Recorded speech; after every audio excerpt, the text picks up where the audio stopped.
Alright, so today we're going to be doing another update on Floki. Make sure you stay tuned till the end of the video because we've got some really exciting signals that are going to come towards Floki.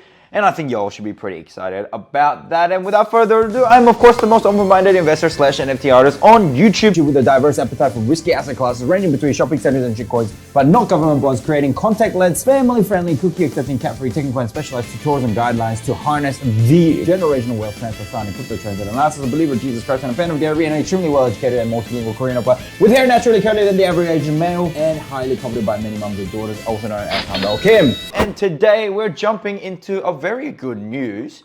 Is Floki Inu's partnership thriving as F1 Miami race revs up? So it looks like Floki Inu got some sort of a partnership with F1 Racing, which is amazing. And of course, you all know who else had an F1 partnership, and that is with Bybit. Of course, that is an exchange through which you can trade a lot of cryptocurrencies when the market's going up or down. So if you want to do that, make sure you check out the link in the description below so that you can start trading with Bybit right away. Now, that being said, looks like Floki is doing really well in the Miami Grand Prix, and that's going to get really well featured, and it's going to be with the Alfa Romeo F1 team. And bang, there it is, Floki logo right on the Alfa Romeo's tail. And this obviously is a really exciting news for Floki. Now, I talked to you a lot about these fundamental news with Floki Inu. Yes, Floki Inu is a predominantly marketing-based cryptocurrency. More attention means that it's going to go up in value, but it does hinge itself on the value of Bitcoin quite a fair bit as well, of course. We are in a zone that's very much retraced from the nearest top, and that's why it presents for a pretty good opportunity for you to actually get some moon bags. Now, that being said, these marketing efforts are not in vain because these things still retain the viewership around the coin, and that's what we like to see. So without further ado, we're gonna jump right into the Floki chart. And looking into the Floki chart, it does look pretty grim. Everyone is going, oh, this sucks, this sucks, this sucks. But that's okay because, guys, there is this thing called dollar cost averaging. I really don't mind you guys dollar cost averaging right now because these are sound investment strategies that you can have. Now, sound investment strategies doesn't mean you're gonna definitely become rich, okay? So do not get me wrong. Always do your own research and apply your own analysis to making your own decisions. I'm only simply sharing with you what I am doing. So looking at the 4-hourly chart on the Floki Inu chart, we have been dollar cost averaging on these levels. Well, I wouldn't say I have been dollar cost averaging from these levels here. So I'll chuck a level here, and another level here. And we're at another zone. In the 4-hour charts, we're re-entering into that 4-hourly RSI oversold region, which is quite interesting because if we were to see a reversal from here upwards like this, based on a short-term bounce on Bitcoin, I'd say, then we will be looking at a bullish divergence that is forming from this point to this point, which is very encouraging, meaning that it is a bottom signal for this price action right now. Now, the confirmation hasn't come in yet. This is merely what I am anticipating. So I'll be keeping an eye on the RSI, sort of, I guess, the bend in the RSI for me to enter into additional positions that will lower the average cost of acquisition for Floki Inu. Now, guys, having said that, if your average is somewhere down in this this region here, you guys are doing really well. And that's because if we go to the previous price action that we had so far, that's going to be a whopping 20x experience that you're going to have with crypto, which we all love. Now, that being the case, what is going to happen to Floki is going to hinge predominantly on what is going to happen with Bitcoin. Let's have a look at Bitcoin. Okay, so Bitcoin had an interesting pattern over the last week or so.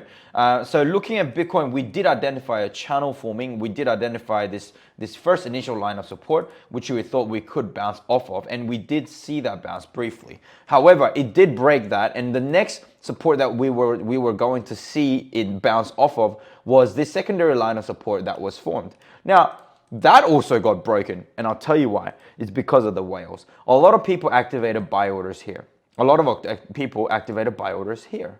And these buy orders need to get wiped out so that the whales can then cash in once again. So because that was such an obvious zone, these are things that you need to worry about. We've already seen 2 zones of confirmation to actually form these channels. That means on the 3rd zone, people are getting ready. A lot of the shrimps are getting ready. And what do the whales do to the shrimps? They eat them up. So by selling out, they've actually eaten up all those buy positions, and it's basically like a buy buy squeeze, long squeeze, shall I call it? This is what's called a long squeeze in the market. There has been a large amount of longs that was put in place. That's an obvious play right there. So the longs have been wiped out, and so with that wiping out the longs, the whales will be then re-entering into the market at a much lower price. That being said, on the 4-hourly chart, we're in an oversold territory in the price action right now. 12-hourly charts, we're also in the oversold zone right now. We may see a technical bounce coming up from this. And of course, on the daily chart, we haven't yet seen the dip into the oversold region yet. Now, the daily chart oversold regions are actually very, very important zones to pay attention to, because every time it did touch or cross it, we have seen a very significant bounce in Bitcoin, which means that if you're investing into altcoins like your Floki or any other altcoins like your utility-based coins like your Terra Luna or whatever, or BNB, we have seen strong bounces that occur from that in light of the bounce that we see in Bitcoin.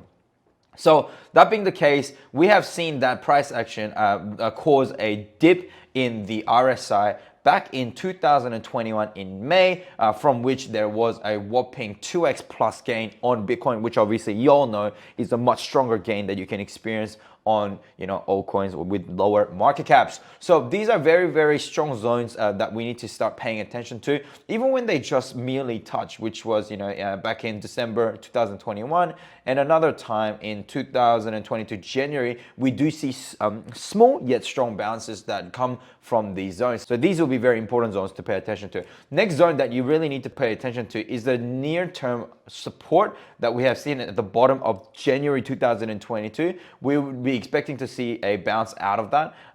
At least I think what would happen is, because we're in a short-term oversold territory, we may be seeing a bounce up to this lower part of the channel and then maybe crashing down again below. That is, I think, the most likely scenario, although that doesn't mean that is surely how it will play out. Although we will be looking at these zones, these supports here in the low of January 2022, and another support that was set in the lows of the middle of last year, for which if we see the price actions crash below the initial level of support, we will see the price action go to the 30 to 33,000s. And if that support breaks, then we'll be looking at the mid 20,000s as the next line of support. That obviously is a very, very unlikely scenario. However, what we have observed in the Bitcoin chart is this very interesting pattern.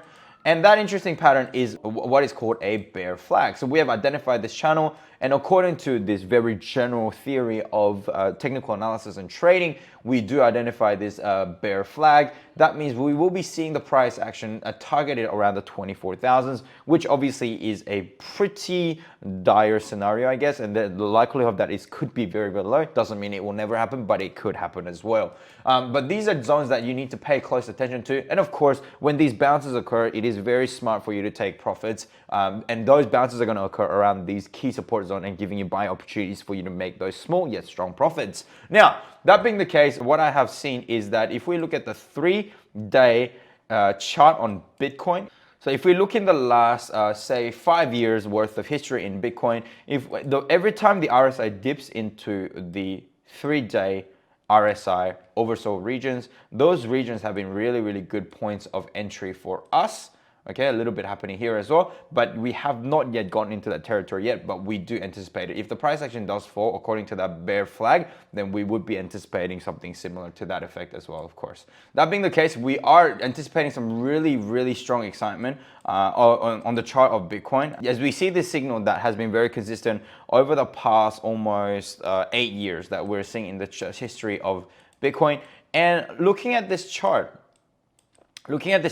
the moving averages, right? The green line is the 150 simple moving average, and then the white line is the 200 simple moving average. And every time the price action has set between those ranges, we have seen some great buying opportunities in that space as well. And observing this bear flag, having a price action go into that zone right here will be a very, very exciting opportunity for all of us to buy into the position. So of course, not financial advice, always do your own research. And when those things happen, we do expect to see some crazy things happening to our coins, such as Floki, guys. And so with that being said, of course, my decision isn't yet final in terms of getting into additional positions in it yet. So going back to what we talked about initially, we are yet to see that bounce and that kink up from the Floki's RSI chart to actually form that very strong bullish divergence for me to then additionally put in a dollar cost average position.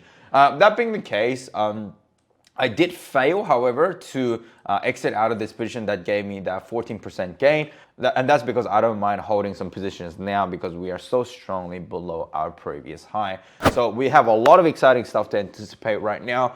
Floki is doing everything right in terms of fundamentals. I don't think it's a coin that's going to disappear at all. Of course, we don't know what's going to happen into the future, but in the grand scheme of everything that is crypto, I find that there is some level of worth in investing into Floki right now. Of course, you don't have to share that sentiment with me. Always do your own research. Make sure you check out the link in the description below so that you can start trading cryptocurrency when the market is going up or down and continue to remain profitable. Thank you so much for tuning in today, guys. Make sure you tune in the next video so that you can stay updated with the latest, the fanciest, and the most profitable in crypto. Much love to you all. Peace out.